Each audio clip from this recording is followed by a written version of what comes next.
잠언 11장 1절에서 15절 말씀 한 목소리로 같이 읽겠습니다. 속이는 저울은 여호와께서 미워하시나 공평한 추는 그가 기뻐하시느니라.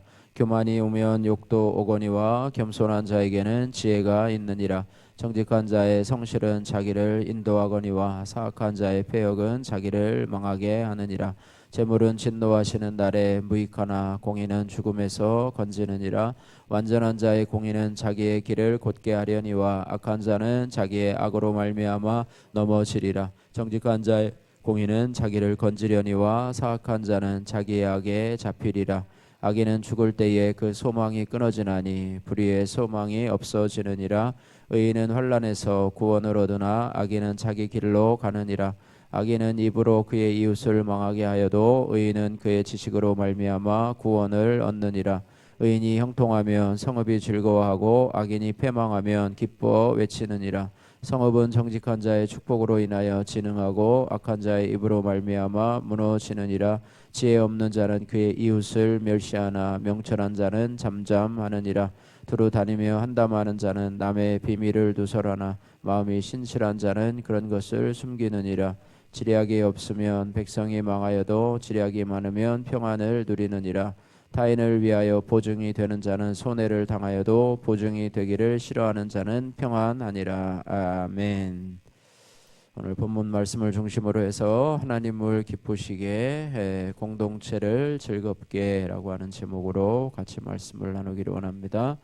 서론 말씀 보시면 오늘 본문의 말씀도 마찬가지로 의인과 악인의 삶을 대조적으로 비교하면서 그들의 다른 결말에 대해서 설명하고 있습니다. 특별히 의인과 악인이 하나님과 또 이웃과 또 교회에 미치는 그러한 영향들에 대해서 강조를 하고 있습니다. 먼저 1절에서 3절 말씀 보시면 정직을 기뻐하는 여호와라고 소제목이 있는데요.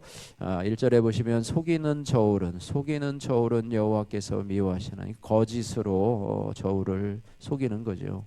여호와께서 미워하시나 공평한 추는 그가 기뻐하시느니라, 이렇게 말씀하고 있습니다.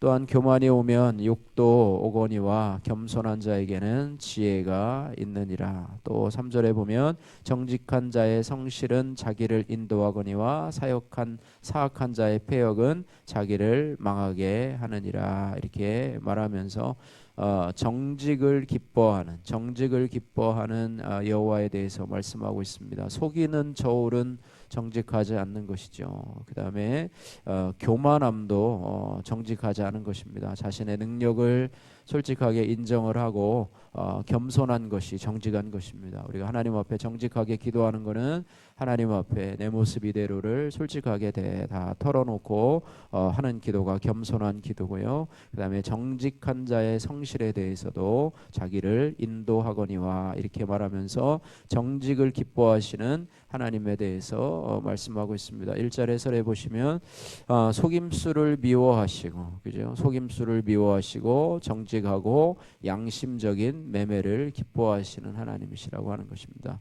뭐 주유소에서도 뭐 이런 거를 속이는 그런 주유소도 가끔씩 발각이 되고, 또 무게를 속여가지고 거짓으로 이렇게 하는 그런 것들이 아마 그런 유혹들이 아마 있을 거예요. 조금만 속이면 자기에게 떨어지는 이익이 있기 때문에, 더 많이 남기 때문에 소비자들은 잘 알지 못하죠. 그러나 하나님께서는 그런 것들을 싫어하신다, 이렇게 말씀하고 있습니다. 무슨 사업을 하든지 또 무슨 거래를 하든지 눈앞의 이익 때문에, 이게 문제인 것 같아요. 그죠? 눈앞에 당장 보이는 조그만 그런 이익 때문에 속이고, 또 무게를 잘못하고, 또 부정적인 거래를 해서 남을 속이고 자신의 양심을 속이면서 할 수는 있고, 소비자를 속일 수 있지만 결국 하나님은 속이지 못한다라고 하는 사실을 기억해야 합니다. 2절 말씀해 보시면 교만해서 자기 잘못을 돌아보지도 못하고 다른 사람의 충고도 듣지 못하는 사람은 창피를 당하게 될 것이다. 욕을 당하게 될 것이다, 이렇게 말하고 있습니다. 교만한 것은 정직하지 못한 겁니다. 겸손한 것이 정직한 겁니다. 우리에게 교만이라고 하는 것은 교만한 것은 우리가 하나님의 자리에 서 있는 거잖아요. 그래서 우리가 무슨 뭐 하나님처럼 뭐 하나님과 같은 능력이 있습니까? 또 하나님과 같은 그런 대단한 성품이 있는 것도 아닌데 스스로 하나님처럼 여긴다고 하는 것은 스스로에게 속는 것이죠. 스스로에게 속인 자부심하고 자만심하고는 좀 다른, 자존감하고 그런 건 다른 것처럼 우리가 자기를 귀하게 여기는 것은 귀한 일이지만은 자만심을 가지고 헛된 망상을 가지고 살아가는 것, 이거는 자신도 속이는 것이고, 그렇게 교만하다가 생각하다가는 자기를 멸망의 길로 인도하게 된다라고 하는 것입니다. 그래서 겸손하게 우리의 부족함을 살피는 것이 바로 그것이 바로 정직함이고, 또 다른 사람의 쓴소리도 받아들일 수 있는 것이, 그러니까 결국 나는 나 자신의 허물을 보지 못하지만 다른 사람은 나의 허물을 볼 수 있잖아요. 그래서 쓴소리라고 하는 것은 내가 받아들이면 쓴소리지만은 받아들이지 않으면 그것이 쓴소리로 받아들일 수밖에 없지만, 그러나 내가 그것을 인정하면 그것이 단소리가 될 수도 있다라고 하는 것입니다. 귀한 충언이 될 수도 있다고 하는 것입니다. 그래서 그것을 받아들이면서 그것을 나에게 적용한다면 다른 사람들이 나를 존경하게 될 것이다, 이렇게 말씀을 하고 있습니다. 그 다음에 3절 말씀 보시면 앞길을 준비하는 가장 좋은 방식은 정직과 성실함이라고 하는 것입니다. 이것은 뭐 하나님을 섬기는 사람뿐만 아니라 하나님을 믿지 않는 사람들도 이 성품을 가지고 있다면 참으로 사람들에게 인정받는 아주 기본적인 성품입니다. 정직해야 되고 성실해야 되고, 그죠? 반대로 얘기하면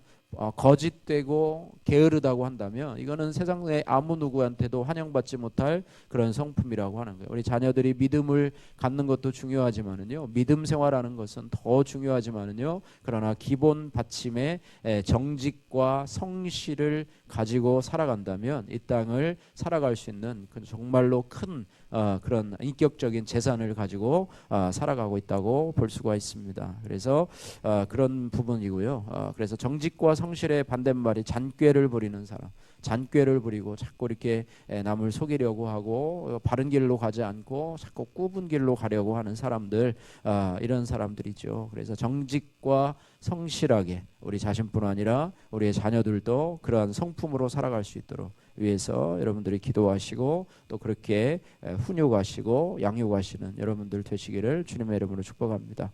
자, 그 다음에 정직을 기뻐하시는 여호와, 1절에서 3절 말씀처럼 이제 4절에서 6절 말씀은 재물보다 더 나은 공의에 대해서 말씀을 하고 있습니다. 4절에서 6절 말씀 같이 읽겠습니다. 재물은 진노하시는 날에 무익하나 공의는 죽음에서 건지느니라. 완전한 자의 공의는 자기의 길을 곧게 하려니와 악한 자는 자기의 악으로 말미암아 넘어지리라. 정직한 자의 공의는 자기를 건지려니와 사악한 자는 자기의 악에 잡히리라. 아멘. 예.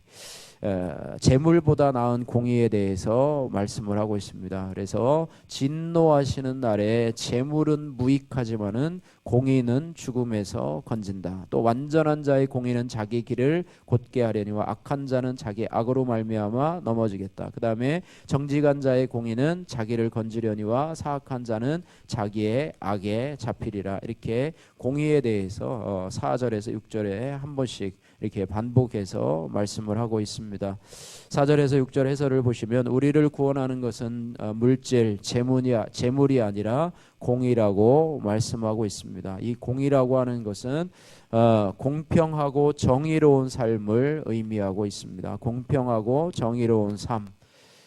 하나님 앞에 부끄러움이 없는 삶이겠죠. 그죠? 정의로운 삶. 어떻게 보면 정의롭다고 하는 것은 뭐냐면 자기에게 보기에 떳떳한 삶, 혹은 일반 백성으로 얘기하면 하나님 국가의 법 앞에서 법을 잘 준수하며 살아가는 삶, 혹은 자신의 양심에 거스르지 않고 살아가는 삶, 성도들에게는 하나님의 말씀을 좇아서 살아가는 삶. 그러니까 물질을 의지하지 않고 재물을 의지하지 않고 만몬신을 의지하지 않고 하나님의 말씀을 의지하며 살아가는 삶의 결과가 바로 공의로운 삶이 될 거라고 하는 것입니다. 그래서 공평하고 정의로운 삶은 심판날에 우리를 구원으로 이끌어줄 뿐만 아니라, 이거는 복음의 관점에서 볼 때는 예수 그리스도가 없이도 공평하고 정의로운 삶이 아니라요. 그리스도 안에서, 그러니까 그리스도 안에 말씀을 준행하며 공의로운 삶을 살아가게 되면 그것이 우리를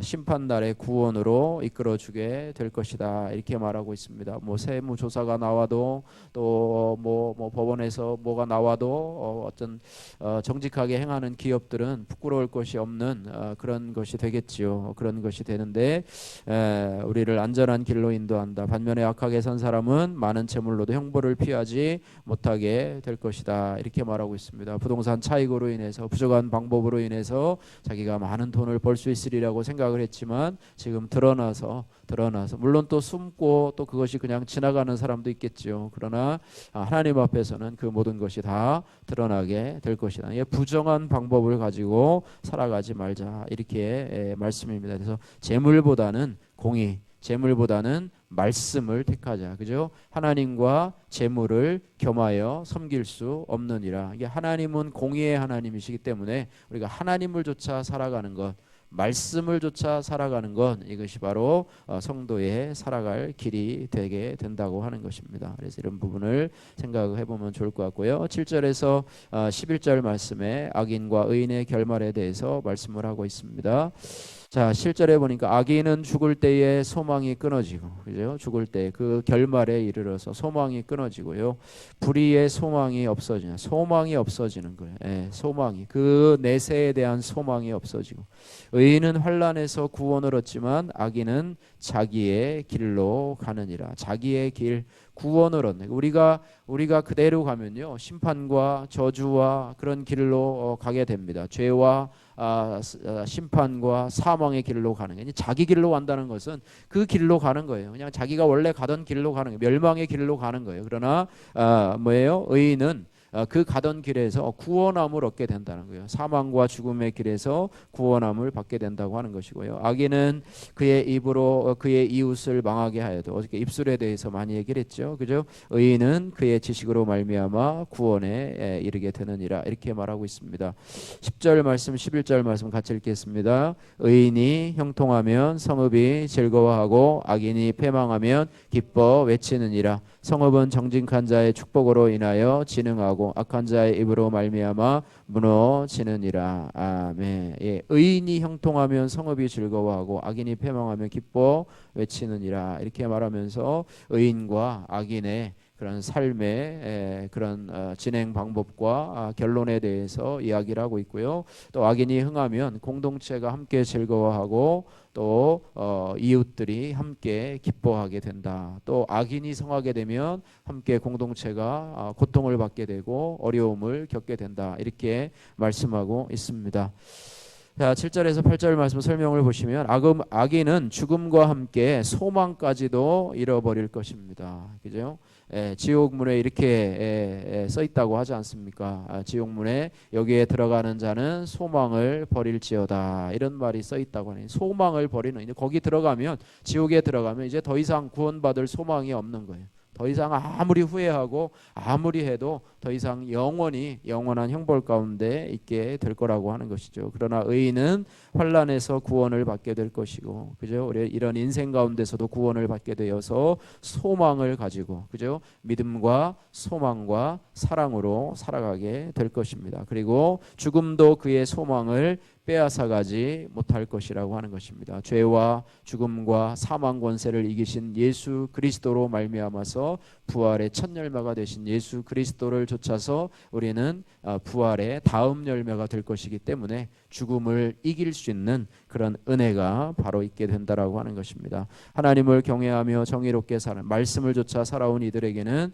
부활과 영생이 마련되어 있다고 하는 것을 오늘 해석에서 설명을 하고 있습니다. 자, 이어서 보시면 의와 악은 이웃과 공동체에도 영향을 미칩니다. 악하고 어리석은 사람이 있으면 공동체가 위기를 겪습니다. 그렇죠? 정의롭고 지혜로운 사람이 있으면 공동체가 이로움을 받아서 서로 행복하고 또 서로 나누며 살아가는 그런 모습이 되게 된다고 하는 것입니다. 그래서 이웃과 공동체, 여기 공동체는 교회를 얘기하는 것입니다. 주로 여기서 교회를 많이 공동체로 표현을 했는데요. 이웃과 교회를 사랑하는 최선의 길은 내가 정의롭고 지혜롭게 사는 길인데, 이것이 바로 말씀을 사랑하며 그 말씀을 중심으로 살아가는 삶, 그렇게 살아가다 보면 내가 정의롭게 살아가고 지혜롭게 살아갈 수 있게 된다고 하는 것입니다. 자, 12절에서 13절 말씀 또 같이 한번 읽어보겠습니다. 지혜 없는 자는 그의 이웃을 멸시하나 명철한 자는 잠잠하느니라. 두루 다니며 한담하는 자는 남의 비밀을 두서라나 마음이 신실한 자는 그런 것을 숨기느니라. 아멘. 예.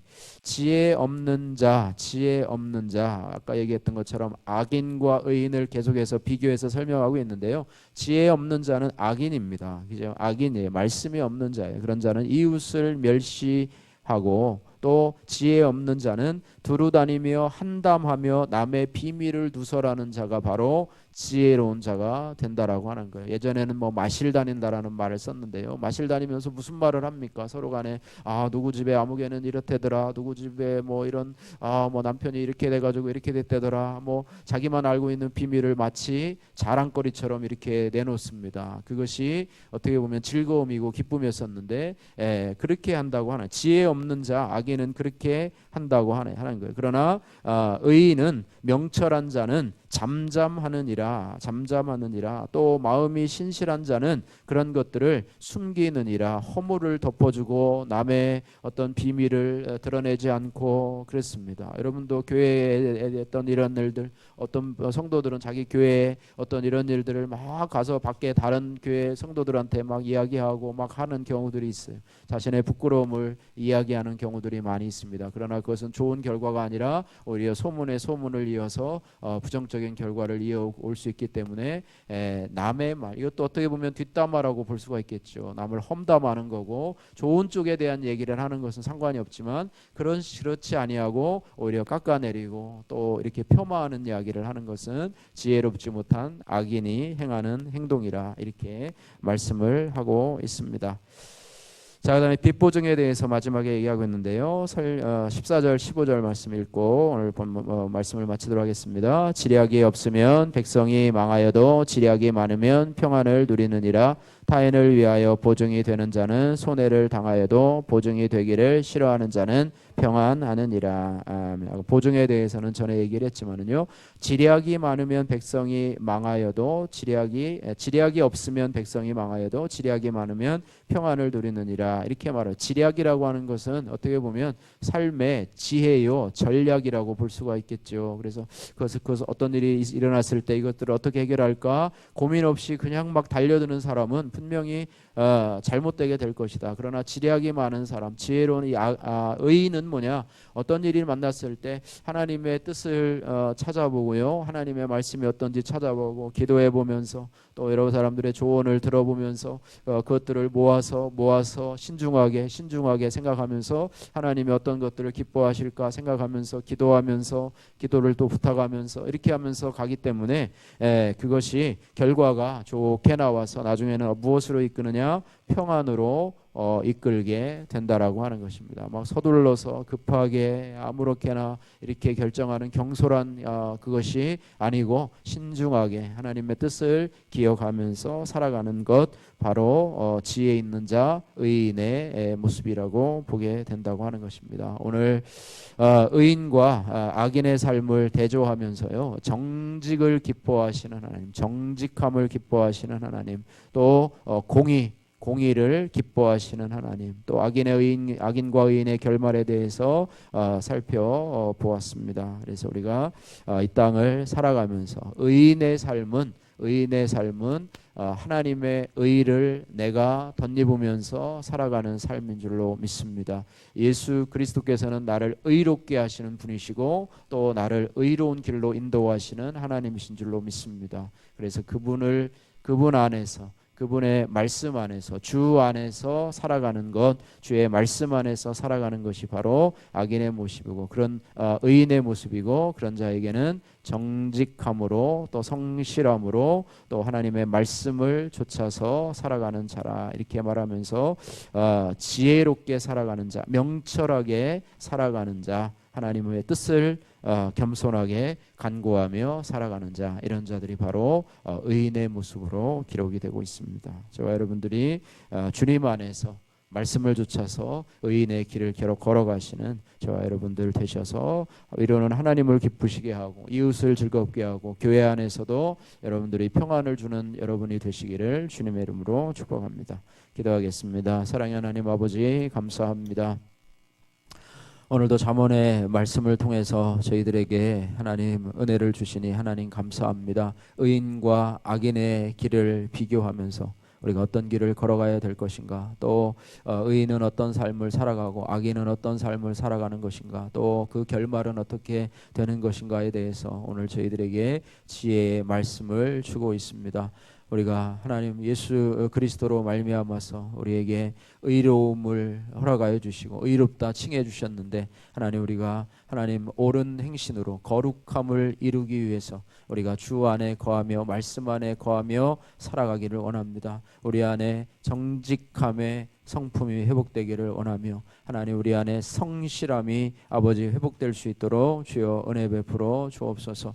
우리가 하나님의 공의, 하나님의 말씀을 우리 삶의 최고의 가치로 놓고 우리도 하나님 공의로운 삶을 살아갈 수 있도록 주여 하나님 은혜 베풀어 주옵소서. 우리들에게 지혜를 더하여 주옵소서. 지략을 더하여 주옵소서. 하나님 아버지 성급하게 일을 결정하지 않게 하시고, 하나님 아버지 특별히 험담하는 그런 입술이 되는 것이 아니고, 하나님 남의 비밀을 두서라는 그런 아버지 입술이 되는 것이 아니고, 잠잠하며 허물을 덮어주는 그런 입술이 될 수 있도록 주여 은혜 베풀어 주시고 역사하여 주옵소서. 우리의 삶이 이 땅을 말씀으로 살아가다가 죽음을 이기고 소망의 천국에 이를 때까지 우리가 이 말씀을 붙잡고 주님 안에서 거하는 신실한 주의 성도들이 될 수 있도록 역사하여 주옵소서. 예수님 거룩하신 이름으로 기도하옵나이다. 아멘.